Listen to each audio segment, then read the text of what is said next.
결과에서도 현재 성장주에 대한 가치가 아직 성장 여력이 아직 남아 있다라고도 말씀을 해주셨고 네. 이번 주 종목 설명을 드릴 때는 지난주 저의 보스시죠. 저희 유동원 본부장님이 방송에 나와서 네. 자세히 설명을 해주셨다시피 현재 버블이 붕괴된다 아니면 2000년대 닷컴 버블의 붕괴가 재현이지 않을까라는 의구심이 들고 시장이 조정되고 변동성 장세를 보이고 있지만 저희는 지금 시점이 어제와 같은 큰 폭의 조정이 있을 때 성장주 투자에 좋은 투자 기회다라고 보고 있습니다. 네. 관련한 자세한 이유에 대해서는 지난주 저희 본부장님의 방송을 참고하시면 좋을 것 같고요.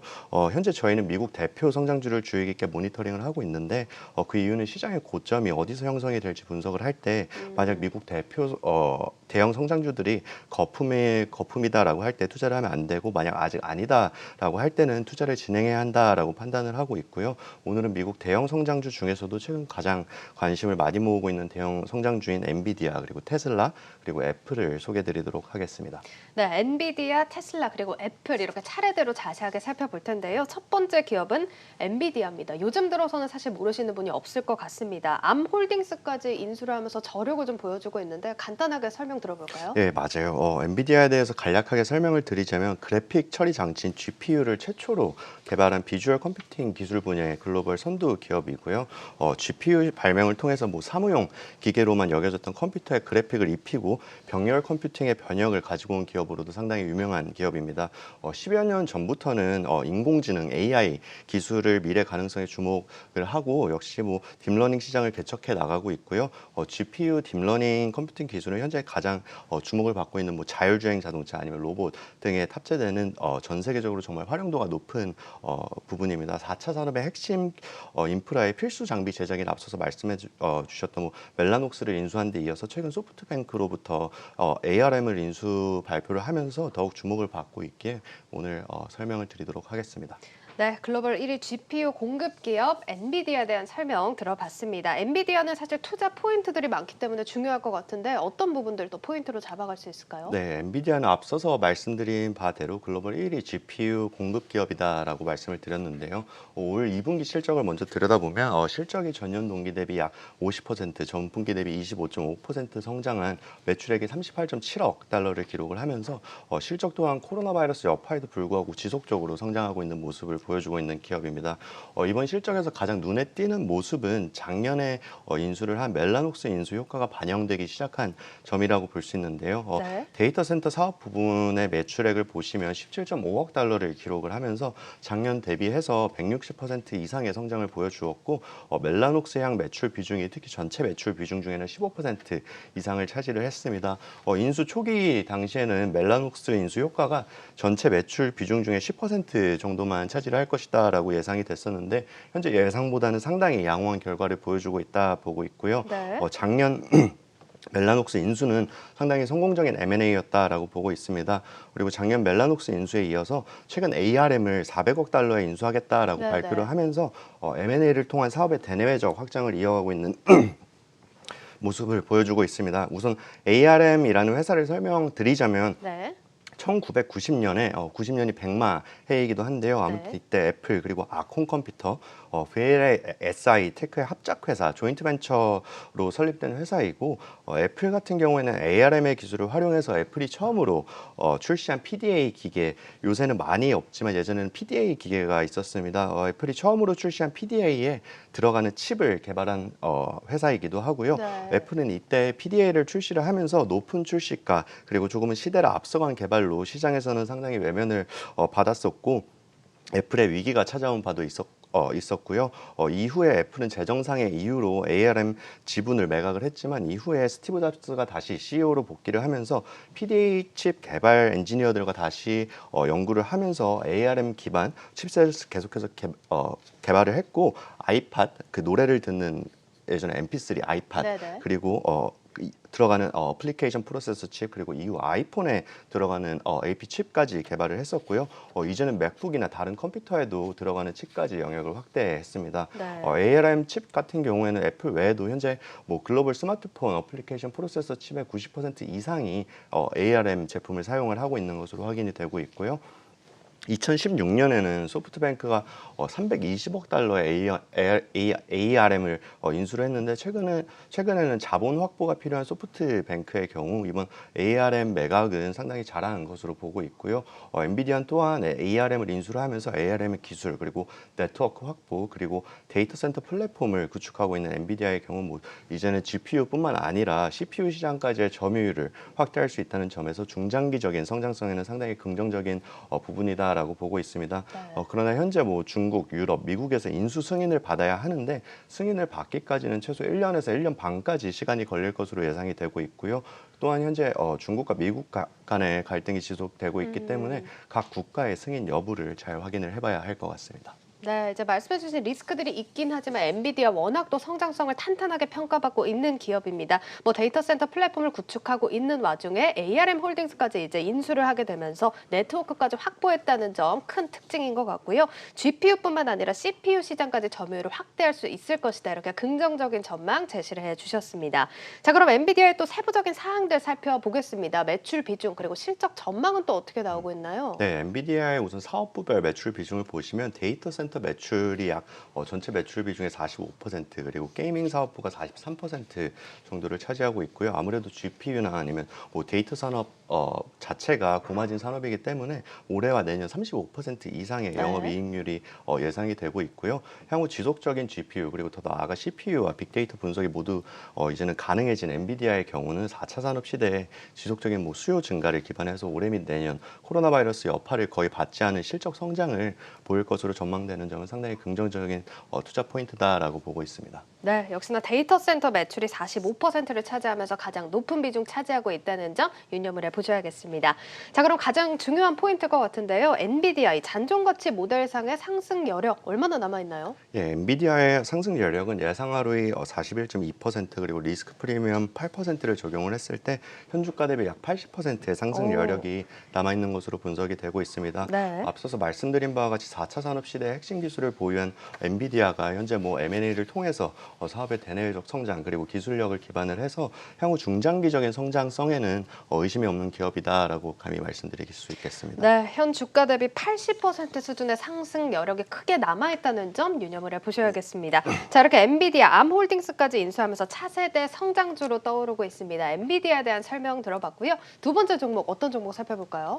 예, 두 번째 종목으로는 아마 최근에 가장 많이 주목을 받고 있는 테슬라에 대해서 설명을 드리도록 하겠습니다. 네. 우선 최근 테슬라의 경우 8월 한 달만 하더라도 뭐 주식 분할이나 아니면 4분기 연속 흑자 실적을 발표를 하면서 말도 안 되는 주가 퍼포먼스를 보여주면서 네. 사람들의 이목을 상당히 끌었습니다. 최근 6개월 주가 수익률이 어제 기준으로 300% 이상이니까 정말 상상 이상의 퍼포먼스를 보여주었는데 시장에서는 현재 거품과 관련한 얘기도 상당히 많이 들리기도 하면서 S&P 500 지수 편입 실패 그리고 2대 주주의 지분 축소 그리고 유상증자 발표 등과 같이 악재성 소식이 들리면서 최근 주가가 뭐 30% 이상 조정을 받기도 한 모습을 보여주었습니다. 그래도 최근 한 2, 3일, 3, 4일 사이에는 다시 반등하고 있는 모습을 보여주면서 현재 미국 증시의 변동성 장세를 이끄는 대표적인 기업이다라고 이목을 끌고 있습니다.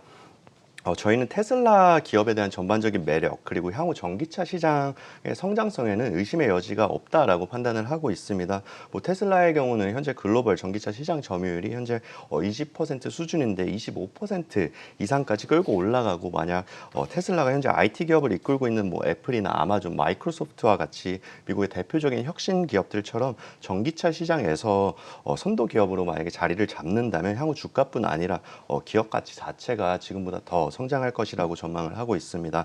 다만 그렇게까지 가기까지의 어느 정도의 시간이 걸릴 것이라는 것은 예상을 해야 되는 부분이고요. 네. 현재 단기간 동안 올해만 뭐 400% 이상의 주가 퍼포먼스를 보여주고 있기 때문에 어느 정도의 조정이 있는 것이다라고는 보고 있습니다. 현 시점에서 전기차 시장 그리고 전기차 시장을 이끌고 있는 글로벌 대표 기업인 테슬라의 미래를 보고 단기적인 모멘텀이 아니라 중장기적인 모멘텀을 바라보고 주가가 조정을 받고 하락을 할 때 저가 분할 매수 전략이 유효하다라고 보고 있고 근데 이렇게 투자를 중장기적인 전망이 사실 성장성이 뚜렷하다라는 건 좀 이견이 없어 보이는 모습인데 사실 네. 단기적인 대응이 좀 힘들다 보니까 20일 이제 배터리 데이를 앞두고 어떻게 대응을 해야 되냐 이 단기 전략에 대한 또 이제 궁금증도 많단 말이죠. 이 네. 부분은 또 저희가 어떻게 단기적으로는 대응을 해봐야 될까요? 네, 맞습니다. 앞서서 말씀해 주셨다시피 다음 주 화요일 현지 시각 22일에 테슬라의 배터리 데이가 단기적 호재성 뉴스 네네네. 이벤트로 지금 전 세계 이목이 집중되어 있고요.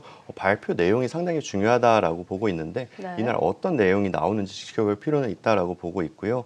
이번 3분기 S&P 500 지수 편입에는 실패를 했지만 향후에도 편입 가능성 또한 여전히 높은 상황이다라고 보고 있기 때문에 12월 편입 발표 또한 기다릴 필요가 있다라고 보고 있습니다. 이외 내년 유럽의 테슬라 생산 공장인 베를린 기가 팩토리 가동이 시작될 것이라고 전망되고 있는 점은 아직 호재성 뉴스로 지켜볼 필요가 있다라고 판단을 하고 있고요. 네. 이제 테슬라 장기, 이제 단기 이렇게 나눠서 좀 전략을 살펴보고 있는데요. 단기적으로 일단 22일 배터리 데이 주목을 해보셔야겠고요. 또 이제 12월 편입 발표 또한 기다려 볼 만한 이벤트다라고 이야기를 해주셨습니다. 자, 이렇게 테슬라에 대한 진단 상세하게 들어보고 있습니다. 그럼 테슬라도 이제 세부적인 실적 상황도 살펴보도록 하겠습니다. 예, 테슬라의 우선 사업부별 매출 비중을 보시면 자동차 사업부의 매출 비중이 전체 매출 비중의 약 91% 수준이고 이외 서비스나 기타 사업부가 있는데 테슬라의 경우 뭐 태양광 패널 제작 그리고 태양광 썰루프 제작 그리고 많은 분들께서 아시다시피 우주선을 개발하고 우주 탐사하는 스페이스 X 등 정말 다양한 사업을 시도하고 있습니다. 저는 개인적으로 상당히 많은 사업들을 시도하고 있는 테슬라 그리고 인프라와 자본이 충족되지 않은 한 쉽게 시도할 수 없는 사업을 계속해서 시도하고 있는 테슬라를 상당히 응원을 하고 있고요. 네. 테슬라의 실적은 4분기 연속 흑자를 기록한 기업답게 올해 및 내년 모두 실적 성장의 예상이 되고 있고 영업이익률 또한 올해 플러스로 전환될 것이라는 점은 상당히 긍정적인 부분이다라고 보고 있습니다. 네, 영업이익률이 올해 이제 플러스로 돌아설 것이다가 가장 중요한 포인트인 것 같습니다. 자, 여기 역시나 이제 잔존가치 모델상의 상승 여력 체크를 해봐야겠습니다. 긍정적인 전망을 계속해서 유지를 해주고 계신데 얼마나 상승 여력이 남아 있을까요? 네, 테슬라의 상승 여력은 현재 예상하를 53.7% 그리고 리스크 프리미엄 0%를 적용을 했을 때 현주가 대비 약 30%의 상승 여력이 남아 있는 것으로 분석이 되고 있습니다. 네. 물론 최근 일주일 만에 뭐 30% 이상씩 주가가 조정을 받기도 하면서 30%가 상대적으로 큰 폭이 아니라는 생각이 드실 수도 있으실 텐데 우선 테슬라의 적정 가격은 현재 약 497달러 수준으로 나오고 있고요. 그리고 2023년 그리고 2024년에 예상되는 ROE를 적용을 했을 때는 적정가가 590달러까지 나오는 것으로 분석이 되고 있고 네. 현 시점에서 상승 여력은 미래 가치를 긍정적으로 보고 테슬라의 미래 가치를 상당히 긍정적으로 보고 반영을 했을 때 충분히 상준한다라고 판단을 하고 있습니다. 제가 또 궁금한 게 리스크 프리미엄이 보통은 좀 어느 정도 적용이 되기 마련인데 테슬라는 0으로 제로로 좀 적용이 됐어요. 이런 네. 이유가 있나요? 리스크 프리미엄 같은 경우에 보통 5%에서 8%로 잡고 있는데 이번에 네. 아무래도 주가 조정이 많이 되고 변동성이 큰 모습을 보여줬기 때문에 리스크 프리미엄을 0%로 잡은 것으로 되고요. 그리고 보통 이렇게 시장이 변동성이 될 때 리스크 네네. 프리미엄하고 ROE하고 분석되는 결과값을 넣고 있습니다. 네, 알겠습니다. 아무래도 테슬라 조정세가 좀 많이 나온 만큼 리스크 프리미엄 0% 제로 수준을 적용받았다는 점 참고를 해보셔야겠습니다. 자, 마지막으로 소개해 주실 종목은 애플입니다. 역시나 또 관심이 많이 가는 종목인데 진단을 또 상세하게 들어보겠습니다. 네, 마지막으로 소개드릴 기업도 최근에 가장 많이 들어보신 기업이실 텐데요. 글로벌 시가총액 1위 기업 애플을 소개드리도록 하겠습니다. 8월에 시가총액 2조 달러를 기록을 하면서 한국과의 시가총액을 가볍게 뛰어넘는 기업이기도 했는데 최근에는 뭐 미중 무역 분쟁 그리고 CEO 팀 쿡의 주식 매도 소식이 들리면서 주가가 조정되는 모습을 보여주고 있습니다. 현재 네. 이러한 우려가 상존하는 기업인데 마지막으로는 애플과 관련해서 간략하게 설명을 드리도록 하겠습니다. 네, 이제 애플 같은 경우가 사실 어제 신제품을 발표했는데도 불구하고 오늘 또 큰 폭의 또 하락세를 기록을 했단 말이죠. 네. 애플 주가도 상당히 좀 변동성이 많이 나오는 모습인데 이런 시점에서 저희가 들여다볼 포인트 어떤 것들이 있을까요? 네, 애플의 경우는 말씀해주신 바대로 애플과 최근 테슬라와 함께 미국 나스닥 지수의 변동성 장세를 이끌고 있는 대표적인 기업으로 상당히 이목을 끌고 있습니다. 저희는 현재 애플에 대한 혹시나 하는 우려가 있고 애플 또한 주가가 조정이 될 때 네. 저가 분할 매수 전략이 유효한 기업이다라고 판단을 하고 있고요. 혹시나 하는 우려에 역시나 애플이구나 할 수 있는 기업이다라고 보고 있습니다. 현재 조정은 글로벌 시가총액 1위 기업, 최대 규모의 기업에 더욱더 큰 기업으로 성장하기 위한 밑거름이 될 것이다라고 보고 있다라고 감히 말씀드릴 수 있고요. 우선 저희 시간 어제 새벽에 애플의 신제품 공개가 발표가 됐었는데 예상됐던 바대로 아이폰 12에 대한 발표는 없었고요. 네네. 애플워치 시리즈 6 그리고 아이패드에 대한 발표가 있었고 이번 애플워치 발표에서 주의해서 볼 점은 기존 모델 외에 보급형 모델도 발표가 됐고요. UC 얼바인과 공동 연구를 통해 뭐 천식이나 심부전 등 혈중 산소 포화도를 분석해서 건강 관리에 활용할 수 있는 기능이 탑재가 됐습니다. 지난주에 말씀드린 대만 대표적인 파운드리 기업인 유나이티드 마이크로 테크놀로지 티커가 티커가 UMC.US이고요. 네네. UMC가 애플워치 6에 탑재되는 반도체 위탁 생산을 맡기로 했다라고 말씀을 드렸었던 바가 있었는데 이제 막 발표가 되었고 UMC 또한 애플워치 수요가 증가를 하게 되면 반사적인 수혜를 받을 기업으로 보고 있습니다. 우선 저희는 현재 코로나 바이러스 여파로 지연되고 있는 5G 시장 발전에 있어서 애플이 5G용 아이폰을 출시했을 때부터 본격적인 시장 성장이 이루어질 것으로 예상을 하고 있다라고 계속해서 말씀을 드리고 있는데요. 애플은 10월 초에 별도의 제품 발표회를 통해서 5G 기능을 탑재한 최초의 아이폰 12 출시에 대해서 발표를 할 것으로 예상이 되어 있고요. 빠르면 올해 말 아니면 늦으면 내년 초에는 출시될 것으로 예상이 되고 있습니다. 이외 애플은 지난 9월 3일 데이터 센터 전력 공급을 위해서 덴마크 풍력 발전소에 세계 최대 규모의 투자를 진행할 것이다라고 발표를 했었는데 최근 친환경 테마에도 적합한 모습을 보여주고 있고 환경 보호적인 면에도 신경을 쓰고 있는 모습을 보여주고 있습니다. 이외에 한 서너 번 말씀을 드린 부분이 있는데 애플이 앞서서 말씀해 주셨다시피 자체 반도체 칩 개발에 네네. 들어갔다라고 말씀을 드렸었는데 자체적인 반도체 칩을 개발함에 따라서 원가 절감 효과 또한 기대가 되고 있고요. 지난주 소개드렸던 대만 최대 그리고 글로벌 최대 파운드리 기업인 TSMC가 애플의 위탁 생산을 맡기 때문에 TSMC 또한 수혜가 예상이 되고 있습니다.